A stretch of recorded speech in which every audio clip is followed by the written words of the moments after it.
నమస్తే, welcome to 108 TV. ఒకడు పుష్ప అంటే ఫ్లవర్ అనుకున్నాడు. వాడికి ఫైర్ అని చూపించొచ్చారు. ఎవడైనా రాని ఏదైనా కాని తగ్గేదేలా, అసలు ఆట ఇప్పుడే మొదలైంది అంటూ పెళ్లిపీటలపై శ్రీవల్లి మెడలో తాళి కడుతూ ఫస్ట్ పార్ట్ కి ఎండ్ కార్డ్ వేసిన పుష్పరాజ్ సెకండ్ పార్ట్ లో వైల్డ్ ఫైర్ చూపించాడు. అది ఏ రేంజ్ లో ఉందంటే, ఎవడ్రా బాస్, ఎవడికిరా బాస్, ఈ ఒక్క డైలాగ్ తో పుష్పలో వాడి వేడి దీనవ్వా తగ్గేదేలా అని ఎంట్రీ సీన్ తోనే ఫైర్ స్టార్ట్ చేశాడు. చూడబోతున్నది మామూలు ఫైర్ కాదు, వైల్డ్ ఫైర్ అని చెప్పకనే చెప్పాడు పుష్ప. ఏ సినిమాకైనా కథే హీరో, కానీ పుష్ప 2 కథానాయకుడి రూలింగ్ లోనే కథగా మలిచాడు సుకుమార్. పెళ్ళ మాట మొగుడు వింటే ఎట్టా ఉంటదో ప్రపంచానికి చూపిస్తా అని పుష్ప ట్రైలర్ లో చెప్పింది కేవలం డైలాగ్ మాత్రమే కాదు, అదే అసలు కథ. పుష్ప ది రూల్ కథకి మూలం.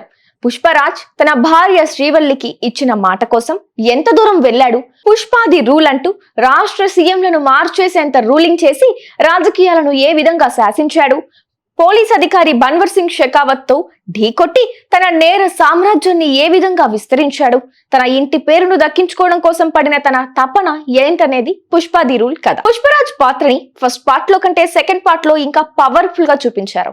కథ కోసం వెయిట్ చేయాల్సిన పనే లేకుండా మ్యాసివ్ సీక్వెల్ లో ఒకదాని తర్వాత మరొకటి హై వోల్టేజ్ సీన్లతో నింపేశారు. ఒక్కసారి వెనక్కి వెళ్లి అసలు కథ ఏమవుతుంది అన్న ఆలోచన లేకుండా పుష్పలో వైల్డ్ ఫైర్ ని ఓన్ చేసుకునేలా తీశాడు సుకుమార్. ఈ సినిమా కాస్త అటు ఇటు అయితే పరిస్థితి ఏంటో అల్లు అర్జున్ కి బాగా తెలుసు. ఒక నటుడు ప్రాణాలు పెట్టి నటించడమే చూసాం, కానీ అల్లు అర్జున్ ఈ సినిమాతో ప్రాణాలకు తెగించి నటించాడనే అనిపిస్తోంది. తెగించినోడికి తెడ్డే లింగం అన్నట్టు నట విశ్వరూపం చూపించాడు. పుష్ప 2 ముందు వరకు అల్లు అర్జున్ నటన ఓ లెక్క, పుష్ప 2 తర్వాత మరో లెక్క అన్నట్టుగానే నిజంగానే వైల్డ్ ఫైర్ చూపించాడు. యాక్షన్, రొమాన్స్, కామెడీ, సెంటిమెంట్ అన్ని కోణాల్లోనూ పుష్పరాజ్ లో పర్ఫెక్ట్ నటుడిని చూడొచ్చు. ఆ జాతర ఎపిసోడ్ లో అయితే అల్లు అర్జున్ నటన చూస్తే భయం కలుగుతుంది. నిజంగానే అమ్మవారు పూనిందా అన్నట్లుగా భయపెట్టేశాడు. గంగమ్మ జాతరలో నిప్పుల గుండం తొక్కే సీన్ గూస్ బంప్స్ అంతే. అలాంటి సీన్లు 5 నిమిషాలకొకటి అన్నట్లుగా పుష్పరాజ్ సాలిడ్ స్క్రీన్ ప్రెజెన్స్ చూపించాడు. ప్రీ క్లైమాక్స్ లో వచ్చే రప్పరప్ప యాక్షన్ బ్లాక్ అయితే తెలుగు సినిమా హిస్టరీలోనే ది బెస్ట్ అని చెప్పాలి. విలన్లను ఊచకోత కోసేయడమే అన్నట్టుగా కాకుండా ప్రీ క్లైమాక్స్ ఫైట్ కి ఎమోషన్స్ కి కనెక్ట్ చేసిన తీరు అద్భుతమనే చెప్పాలి. కాళ్ళు చేతులు కట్టేసి చేసే ఈ ఫైట్ అల్లు అర్జున్ లోని ఉగ్ర నరసింహుడు ప్రవేశించినట్లు అనిపిస్తాడు. అయితే చాలా చోట్ల పుష్పరాజ్ డైలాగులు అర్థం కావు. డబ్బింగే అలా చెప్పాడా, లేదంటే ఆ డైలాగ్ మాడ్యులేషనే అలా ఉందా, లేదంటే పుష్పరాజ్ మేనరిజమే అది కాబట్టి డైలాగులు కూడా అలాగే చూపించారేమో. కానీ డైలాగులు అయితే చాలా చోట్ల అర్థం కావు.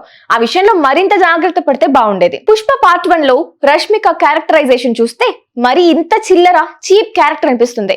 అందుకే శ్రీవల్లి గుబాలింపు పుష్ప ఫస్ట్ పార్ట్ లో కనిపించదు. ఇక పార్ట్ 2 లో కూడా ఫీలింగ్స్ వస్తున్నాయని చెప్పి మొగుడు వద్దంటున్నా మేడపైకి లాక్కుని వెళ్లిపోయే మోటు పెళ్ళంగా శ్రీవల్లిని చాలా వైల్డ్ వైఫ్ గా చూపించిన సుకుమార్ సెకండ్ హాఫ్ లోని జాతర ఎపిసోడ్ లో ఇదిరా పెళ్ళామంటే అనేట్టు చూపించాడు. తన భర్తకి కులం లేదు, గోత్రం లేదు అని అవమానిస్తుంటే నీ కొడుకునంటే తల్లిగా నువ్వు ఊరుకుంటావేమో, వాడి పెళ్ళంగా నేను ఊరుకోను అని చెప్పే డైలాగ్ కి విజువల్స్ పడ్డాయి. బన్నీ రష్మికల మధ్య రొమాంటిక్ సీన్లలో అయితే వామ్మో నటించడం కాదు అంతకు మించే చేసేశారు.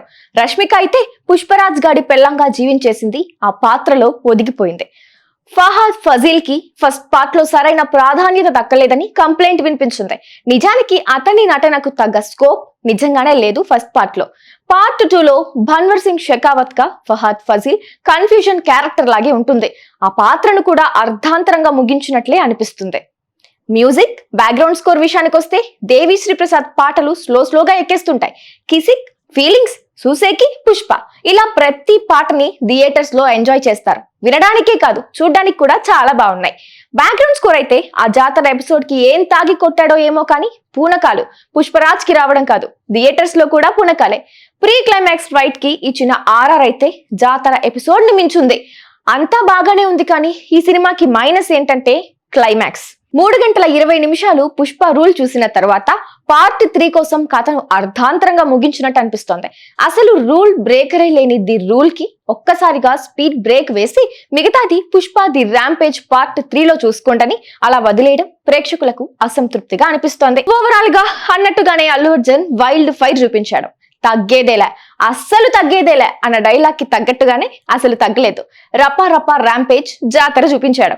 మరోసారి ప్రపంచ వ్యాప్తంగా తెలుగు సినిమా గురించి గొప్పగా చెప్పుకుంటే పుష్పకి కాసుల పంట పండినట్టే. Please subscribe to 108 TV. Subscribe to 108 TV. Please subscribe to 108 TV channel. Please subscribe to 108 channel. Please subscribe to 108 channel. 108 TV ki